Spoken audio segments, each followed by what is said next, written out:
প্রিয় শিক্ষার্থীবৃন্দ, আসসালামু আলাইকুম। আশা করি তোমরা সকলেই ভালো আছো।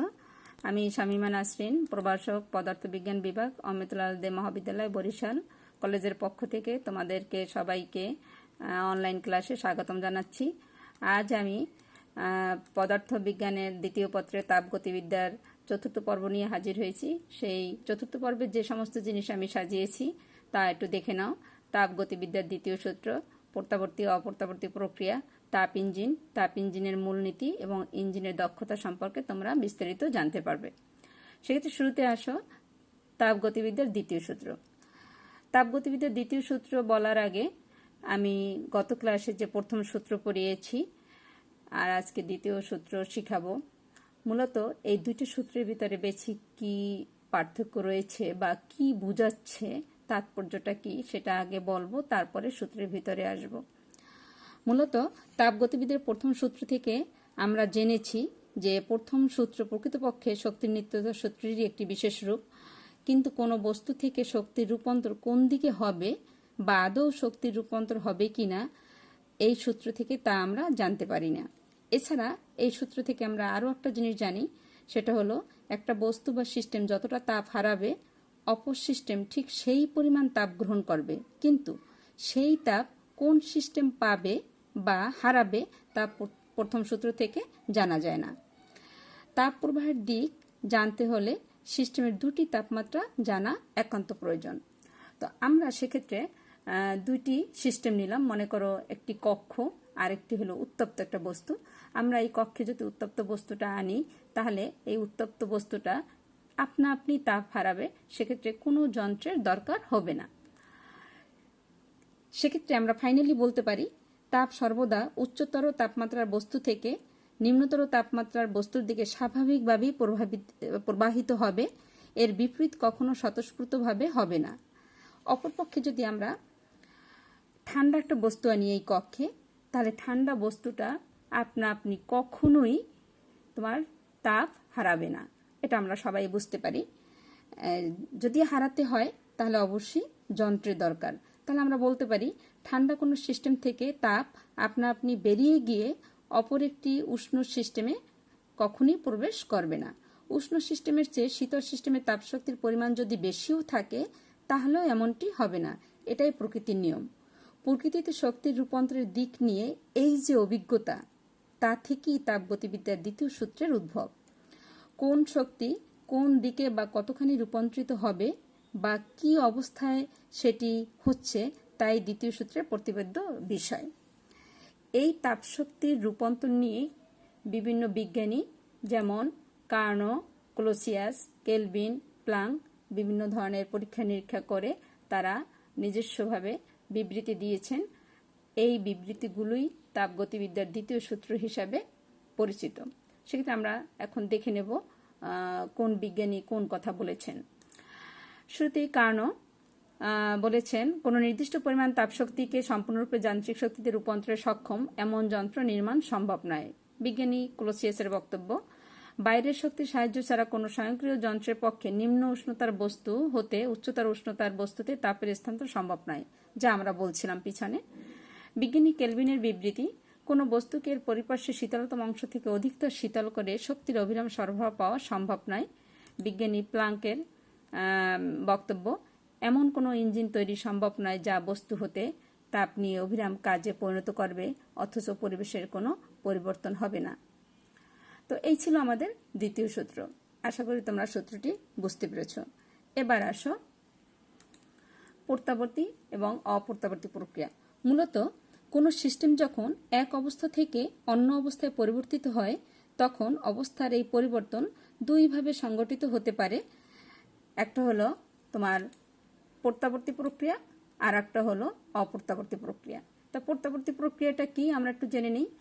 যে প্রক্রিয়া সম্মুখে অগ্রসর হয়ে আবার বিপরীতমুখী হয়ে প্রত্যাবর্তন করে এবং সম্মুখী এবং বিমুখী উভয় স্তরে তাপ এবং কাজের ফলাফল সমান ও বিপরীত হয়, তাকে প্রত্যাবর্তী প্রক্রিয়া বলে। যেমন আমি উদাহরণ হিসেবে বলি যে এক খণ্ড বরফ আমরা যদি তাপ দেই, ধীরে ধীরে তাপ দেই, তাহলে সে পানিতে পরিণত হবে, এবং যে পরিমাণ তাপ দিলাম সেই পরিমাণ তাপ যদি আবার ধীরে ধীরে তুলে নেই, তাহলে সে আবার বরফে পরিণত হবে। সেক্ষেত্রে এখানে দেখা যাচ্ছে যে বরফ পানিতে পরিণত হচ্ছে, পানি বরফে পরিণত হচ্ছে। সুতরাং এটা একটি প্রত্যাবর্তী প্রক্রিয়া।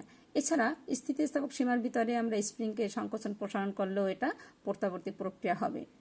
এবার আসো অপ্রত্যাবর্তী প্রক্রিয়া। অপ্রত্যাবর্তী প্রক্রিয়া হলো যে প্রক্রিয়া সম্মুখে অগ্রসর হয়ে বিপরীতমুখী হয়ে প্রত্যাবর্তন করে না এবং সম্মুখী এবং বিমুখী উভয় স্তরে তাপ এবং কাজের ফলাফল সমান এবং বিপরীত হয় না, তাকে অপ্রত্যাবর্তী প্রক্রিয়া বলে। আমাদের এই মহাবিশ্বের ম্যাক্সিমাম ঘটনাই অপ্রত্যাবর্তী প্রক্রিয়া। সেক্ষেত্রে অনেক উদাহরণ রয়েছে, যেমন হিমালয় থেকে পানি নিচের দিকে পতিত হচ্ছে, এই পানি কখনই আর হিমালয়ের চূড়ায় উঠবে না, তো সেক্ষেত্রে এটা অপ্রত্যাবর্তী প্রক্রিয়া। আবার এই আমি যে কথা বলি, এই কথা বের হয়ে যাচ্ছে, এটা তোমার অপ্রত্যাবর্তী প্রক্রিয়া। আবার আরও বলতে পারি, বন্দুক থেকে গুলি বের হচ্ছে, ওই গুলি বন্দুকের নলে আর ঢুকবে না, সুতরাং এগুলো অপ্রত্যাবর্তী প্রক্রিয়া। আশা করি তোমরা প্রত্যাবর্তী প্রক্রিয়া এবং অপ্রত্যাবর্তী প্রক্রিয়া বুঝতে পেরেছ। প্রত্যাবর্তী প্রক্রিয়া কিন্তু অত্যন্ত ধীর প্রক্রিয়া এবং এটা স্বতঃস্ফূর্ত নয়, এটা দ্বিমুখী প্রক্রিয়া।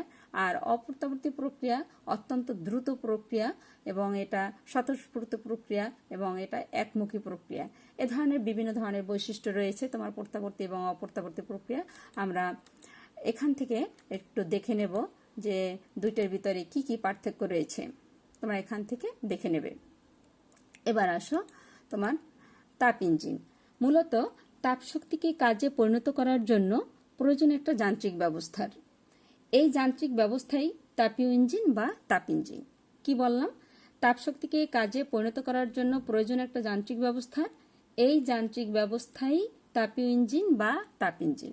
মূলত তাপ ইঞ্জিনের কাজ হলো তাপ শক্তিকে যান্ত্রিক শক্তিতে রূপান্তরিত করা। বহু ধরনের তাপ ইঞ্জিন রয়েছে, যেমন বাষ্প engine, diesel engine, petrol engine ইত্যাদি। আমরা তাপ ইঞ্জিনের একটা মডেল দেখাবো। এখানে এটা হলো তাপ উৎস, এটা হলো তাপ ইঞ্জিন, এটা হলো তাপ আদার। এই তাপ ইঞ্জিনটা যে কোন নীতিতে কাজ করবে সেটা হলো এরকম, যে ইঞ্জিন কোনো উৎস থেকে তাপ গ্রহণ করে তার খানিকটা কাজে রূপান্তরিত করবে, তাপের যতটুকু কাজে রূপান্তরিত করতে পারবে না সেটুকু পরিবেশে বিলিয়ে দেবে এবং পুনরায় উৎস থেকে তাপ গ্রহণ করবে। খেয়াল করো, যে উৎস থেকে ইঞ্জিন তাপ গ্রহণ করে তার তাপমাত্রা যে পরিবেশ বা সিস্টেম তাপ গ্রহণ করবে তার উষ্ণতার চেয়ে বেশি হতে হবে।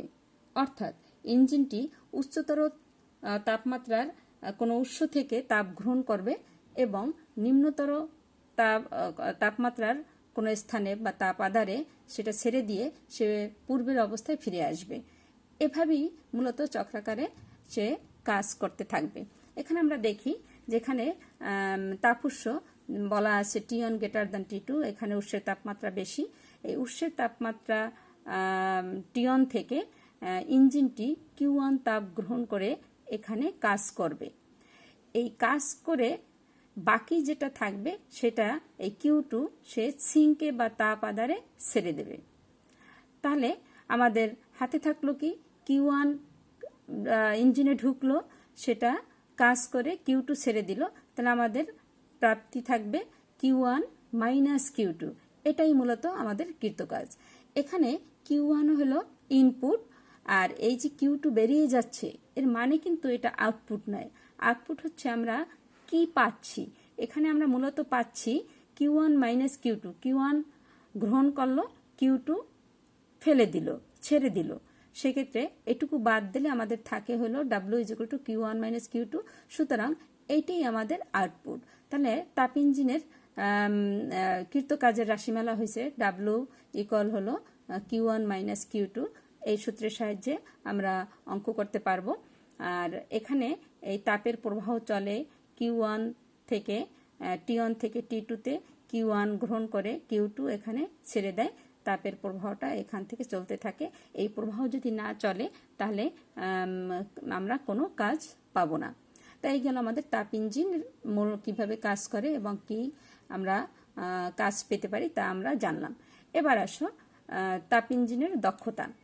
তো দক্ষতা মূলত শোষিত তাপের কত অংশ কাজে ব্যয় করছে সেটাই প্রকাশ করে থাকে। দক্ষতাকে এইটা দিয়ে প্রকাশ করা হয়, মূলত আউটপুট বাই ইনপুট, এটাই হলো দক্ষতা। তা আউটপুট কি? আউটপুট আমরা একটু আগে বলেছি Q1 মাইনাস Q2 হলো আমাদের আউটপুট। মানে এটা কাজে ব্যয়িত তাপশক্তি, আর ইনপুট হয়েছে মোট শোষিত শক্তি, যেটা আমরা Q1 বলেছি। এই দুইটার অনুপাতকে বলা হয় ইঞ্জিনের দক্ষতা। সেক্ষেত্রে গাণিতিকভাবে আমরা লিখতে পারি এটা is equal to output Q1 minus Q2 divided by input হচ্ছে Q1। এটাকে এভাবে লেখা যায়। আবার তাপ থেকে তাপমাত্রায়ও আমরা নিতে পারি, কারণ আমরা জানি Q/T একটা কনস্ট্যান্ট রাশি। সেখান থেকে এই তাপ এবং তাপমাত্রার সম্পর্কটা এভাবে আমরা লিখতে পারি, মানে দক্ষতাটাকে তাপ এবং তাপমাত্রার মাধ্যমে প্রকাশ করতে পারি। সাধারণত তোমার দক্ষতাকে শতকরা হিসাবে প্রকাশ করা হয়, তা আমরা শতকরা হিসাবে প্রকাশ করে দেখালাম। তো এখান থেকে আমরা কিছু জিনিস বলবো, তোমরা মনোযোগ দিয়ে শুনবে।